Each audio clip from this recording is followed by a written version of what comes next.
आमच्या घरातला हा नित्य नियमच होता. संध्याकाळ होताच आमचे तात्या आमच्याकडून पाढे परवाचा शुभम करोती म्हणून घ्यायचे. आणि मग त्यानंतर दीडकी, पावकी, निमकी, अडीचकी याची उजळणी व्हायची. आणि मग तात्या त्यांच्या खर्जातल्या आवाजातली रामरक्षा सुरू करायचे. आम्ही मुलं फक्त ऐकत राहायचो. लोकाभिरामम रणरंगधीरम राजीवनेत्रम रघुवंशनाथम कारुण्यरूपम करुणाकरंतम श्रीरामचंद्रम शरणम प्रपद्ये. असं ऐकू येताच आजी पानं वाढायला घ्यायची.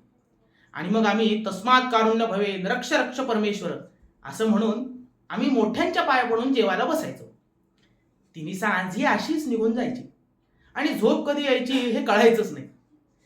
आणि मग पहाटे पहाटे ओम नमस्ते गणपतये त्वमेव प्रत्यक्षं तत्त्वमसि त्वमेव केवलं कर्तासि त्वमेव केवलं धर्तासि त्वमेव केवलं हर्तासि असं ऐकू आल्यावरच जाग यायची.